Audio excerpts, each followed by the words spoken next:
They looked you in the eyes as you shattered and felt nothing. There was no flicker of remorse, no tremor of hesitation, no shadow of guilt.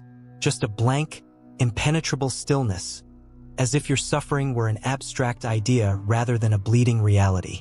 And in that moment, something broke. Not just your trust, not just the bond, but your entire understanding of human connection. You ask yourself, how could someone hurt me like that and feel absolutely nothing? This is not just a story of betrayal. It is the anatomy of emotional detachment, of why certain people can wound with surgical precision and then sleep soundly at night. To truly understand this disturbing phenomenon, we must venture deep into the human psyche, into the dark corridors that Carl Jung once called the shadow, the hidden, unconscious part of the self that holds all the traits we deny, repress, or cannot accept. But let's begin not with theory, but with you. Think back to the moment they hurt you, not just with words or actions, but with that profound and hollow indifference. You may have cried, begged for understanding, maybe even tried to explain how deeply they had wounded you. And still, you were met with emotional silence. Cold, calculated, and terrifyingly calm. This isn't a case of simple selfishness. It's something far more disorienting. They didn't register your pain as real. Your suffering was filtered through a fractured lens. One that rendered it distant, unimportant, or even justified in their minds. The question then arises, what kind of inner framework must someone possess to be so emotionally anesthetized to the suffering of another human being, especially someone they once claimed to care about? Carl Jung offers us a chilling insight here. The most terrifying thing is to accept oneself completely. Most people can't do that, so instead they create psychological masks, what Jung called the persona. It's the version of themselves they present to the world. Confident, kind, moral. But beneath that polished surface lies the shadow, a chaos of repressed jealousy, unresolved trauma, inherited emotional coldness, and moral disengagement. When these shadows remain unconscious, they don't disappear. They act out, sometimes in cruel ways, especially toward those who love them the most. In many cases, when someone hurts you and feels nothing, it is because they've disowned their emotional reality so deeply that they have become strangers to their own pain, and therefore immune to yours. They don't see you as you truly are. Instead, they see a projection of their own unresolved fears, inadequacies, or the target for their unprocessed rage. And so, your pain becomes irrelevant because it does not register within the emotional framework of someone who has long since numbed their capacity for empathy. But here's the haunting twist. You might have been drawn to them because of that numbness, that unreachability, that subtle sense that they were broken and you could fix them. It's a dance as old as time. The empath and the emotionally unavailable, locked in a cycle of hope, despair, and confusion. There is something tragically poetic and deeply human about trying to awaken a heart that has long since fallen asleep. But what happens when your love isn't enough to stir their soul? What happens when you realize that your bleeding heart is being poured into a bottomless void? It shakes your identity. It shakes your belief in connection. And it forces you to face an existential horror that not everyone feels as deeply as you do. Not everyone even wants to. As we move forward, we must understand that such emotional detachment doesn't arise out of nowhere. It is shaped, sculpted by internal fractures, early childhood experiences, traumas buried and denied. And often, those who hurt you the most are not demons in disguise, but deeply fragmented souls unable to confront the emotional chaos within themselves. In the next section, we'll journey into the making of emotional numbness, how it forms, why it persists, and why it so often turns the people we love into ghosts, staring at us with empty eyes while we burn in the fire they lit. Until then, remember this: their lack of feeling says nothing about your worth and everything about their wound. It starts early, before language, before memory, before you even knew how to name pain. Picture a child reaching out for comfort, only to be met with absence. A cry that echoes into silence. A small soul learning, one heartbreak at a time, that emotion is not welcome. That feeling too much is dangerous. That expressing vulnerability brings rejection, punishment, or nothing at all. This is how emotional numbness begins, not as a choice but as a survival instinct. Like a frostbite of the soul, It creeps in slowly, freezing one layer of feeling after another until nothing soft remains. And by the time that child becomes an adult, they no longer remember what warmth felt like. They only know how to function, not how to feel. This is the silent crucible in which many emotionally detached individuals are formed.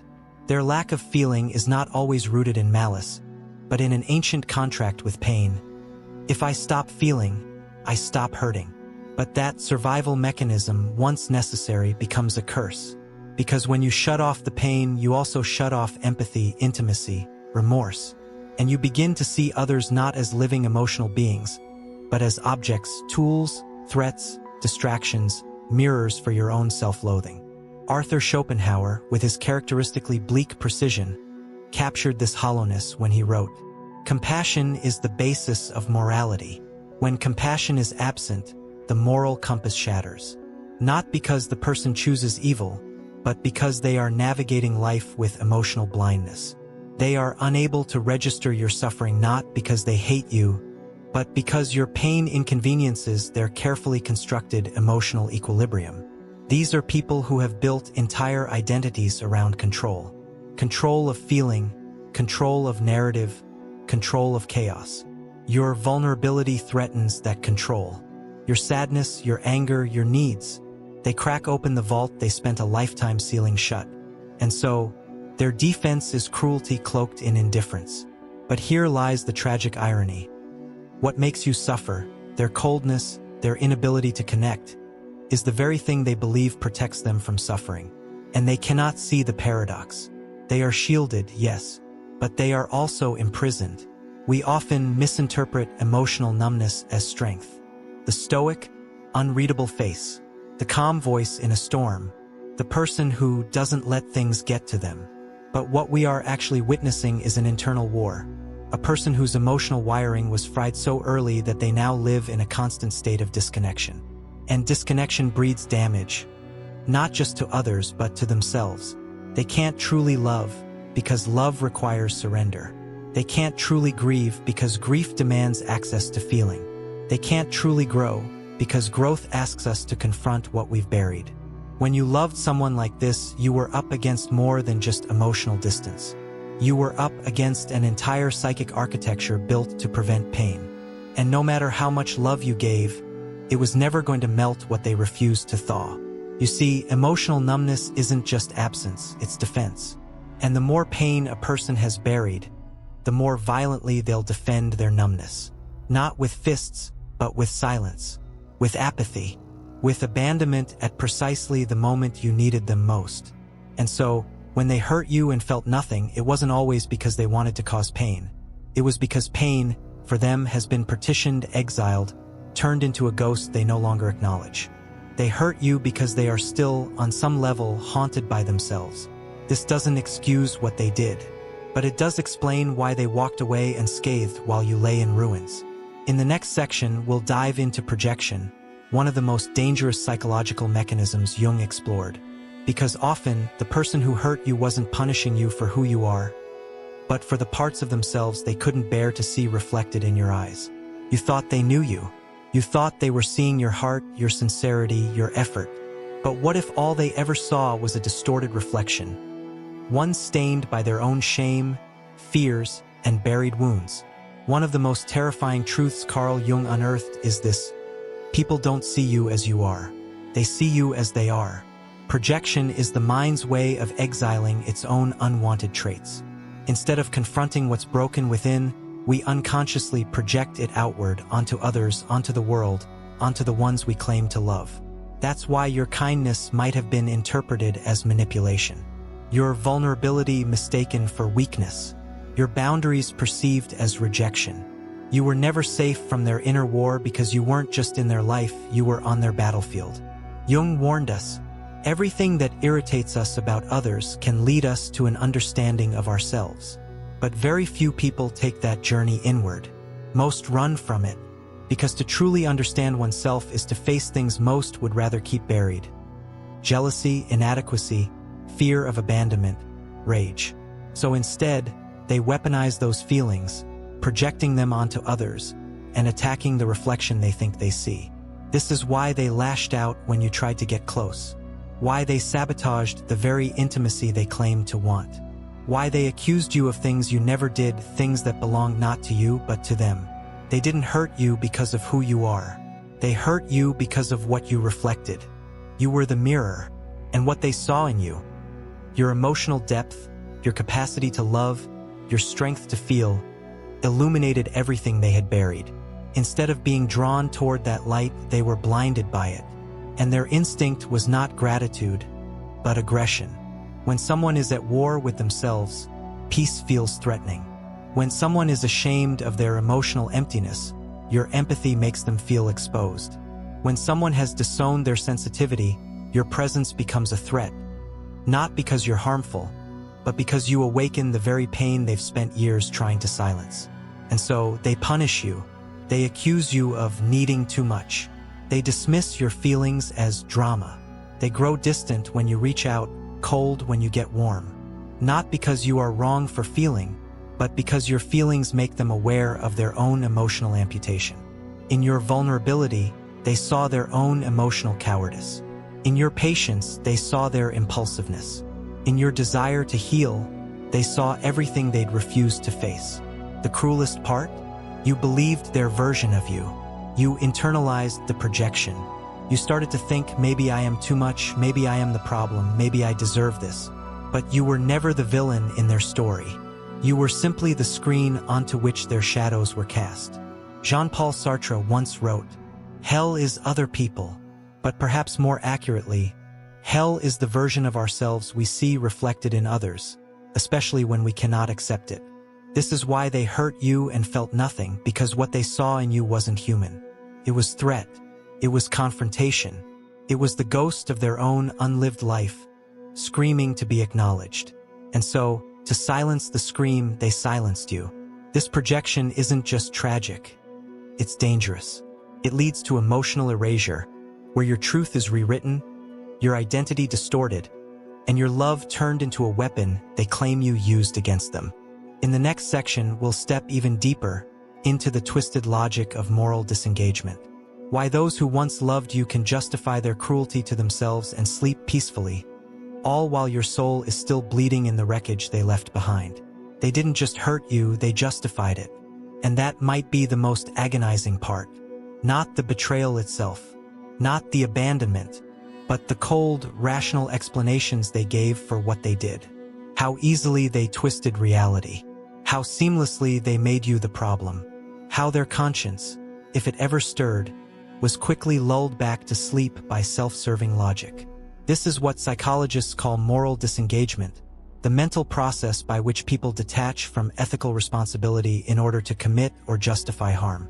It allows someone to betray without guilt, abuse without remorse, and walk away from devastation without ever looking back. But how does this happen? How does the human psyche allow itself to become both the sword and the judge? It begins with cognitive reframing. Instead of seeing their behavior as cruel, they reframe it as necessary. You were making things difficult. You brought it on yourself. I had no other choice. The truth gets rewritten not to protect you, but to protect their image of themselves. Friedrich Nietzsche once said, "We are always in our own company." And if that's true, then a person must find a way to live with their own choices. If they can't make peace with the truth, they simply change the story. This is how they sleep at night after destroying you, by turning the narrative inside out, by casting themselves as the victim, by magnifying your flaws and minimizing their actions, by hiding behind phrases like, "You're too sensitive," or "You're overreacting," gaslighting you into doubting your own reality. And perhaps worst of all, they enlist moral proxies, friends, family, even therapists or spiritual ideas, to reinforce the fantasy. They gather voices that echo their justifications, creating an echo chamber where cruelty becomes self-care and abandonment becomes setting boundaries, all while your humanity is reduced to a cautionary tale in their rebranded story. But behind this mask of reason is fear, the fear of accountability, the fear of sitting with the magnitude of what they've done.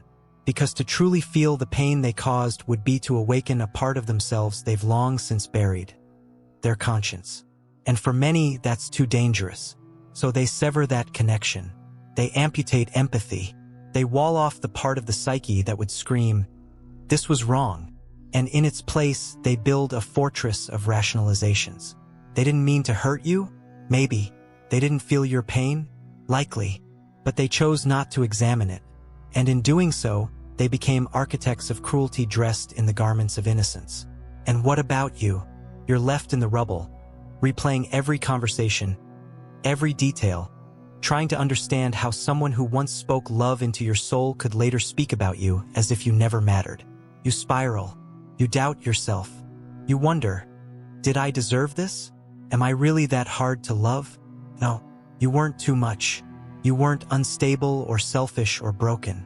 What you were was inconvenient to their narrative.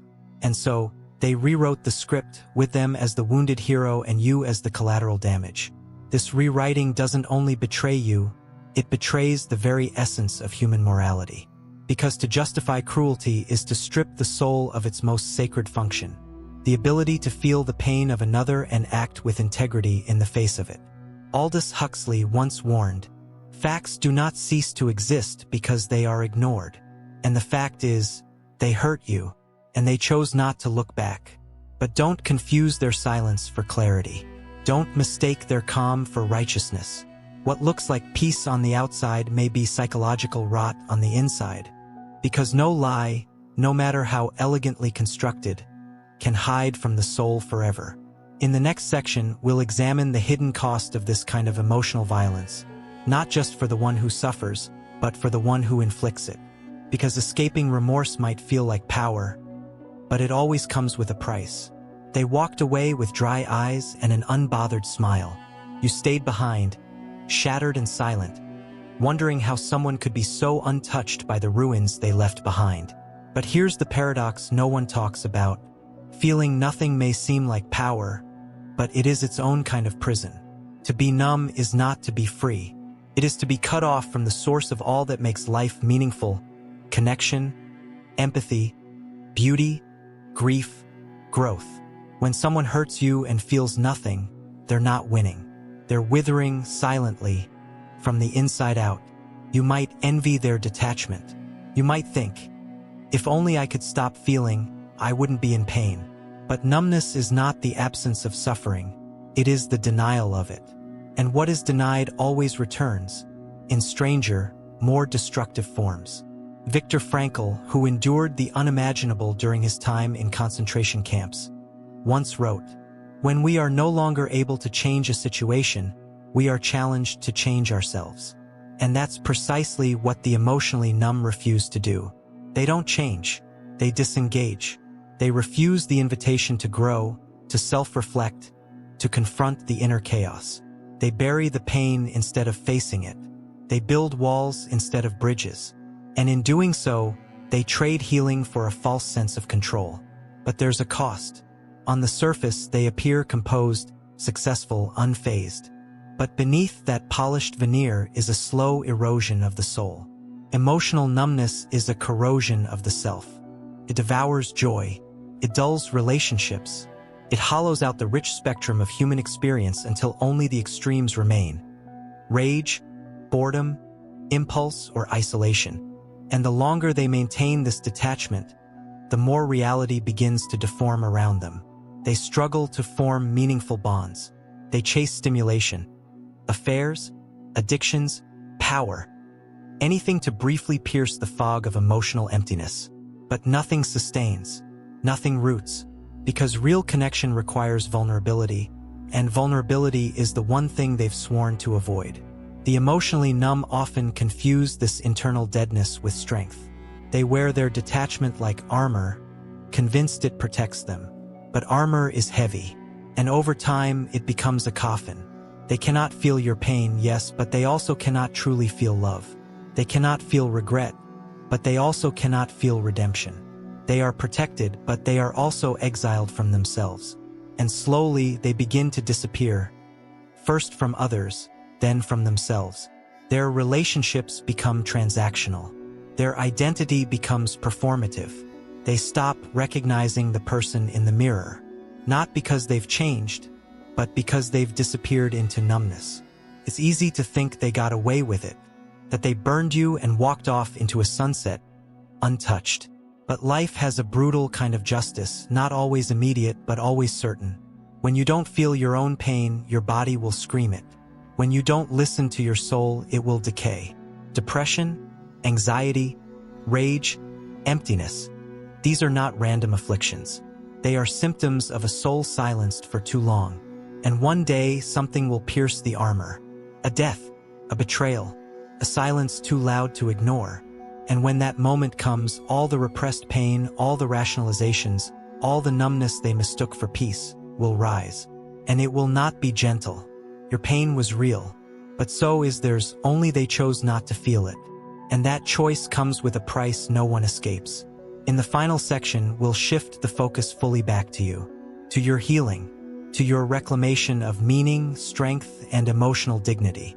Because being wounded deeply by someone who felt nothing does not make you weak. It makes you alive. And being alive is your greatest power. You survived something that was meant to shatter you beyond recognition. You endured not just the pain of being hurt, but the psychic wound of being hurt by someone who felt nothing. That emptiness you saw in their eyes still haunts you. The way they walked away, the way they explained your suffering as if it were a minor inconvenience, or worse, your fault. That is a particular kind of psychological violence. Not the presence of cruelty, but the absence of care. And yet, here you are, still breathing, still aching, still feeling. And that, in itself, is a quiet miracle. You see, this is where your journey truly begins. Not when they left, not when they hurt you, but right here in the aftermath. This is where you reclaim your power. Not by becoming numb like them, but by learning how to feel without letting the pain consume you. To be broken and still choose openness is an act of profound courage. To face your grief, rage, confusion, and not run, not numb, not lash out is to do what they could not. You are not weak for hurting. You are human. And in this wounded humanness lies your transformation. Jean-Paul Sartre once wrote, "Freedom is what you do with what's been done to you. You did not choose to be hurt, but you can choose what happens now. You can choose not to carry their numbness like a scar on your soul. You can choose to love again, not blindly, not recklessly, but bravely. You can choose to examine the part of you that tried to earn love from the emotionally unavailable, not with blame but with compassion. Because that part of you wasn't foolish. It was hopeful, and hope is never something to be ashamed of. The road back to wholeness begins with truth. Painful, raw, unfiltered truth. No more minimizing what happened. No more excusing their coldness. No more internalizing their projections. They hurt you. It mattered. And you deserve to heal from it. That healing, however, is not about revenge. It's not about making them feel what they refused to feel. Healing is not the hope that they will one day understand what they did. Healing is about no longer needing them to.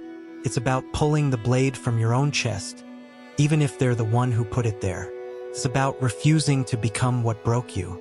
About keeping your heart soft in a world that tried to harden it.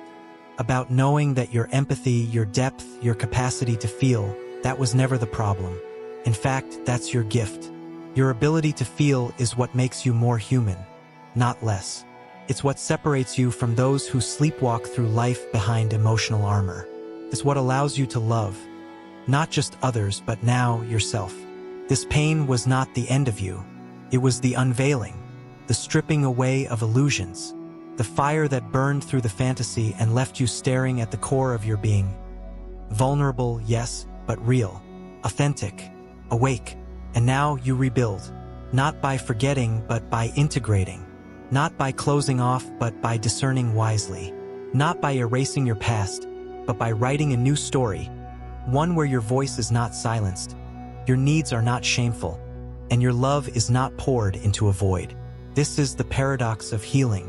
You will never be the same, but if you choose the path of truth and feeling, you will be more whole than you ever were. In time, their numbness will no longer haunt you. Their absence will no longer define you. And their silence will be replaced by your own voice, clear and grounded and strong. Because you felt deeply, because you loved honestly, because you faced what they couldn't. And that makes you free.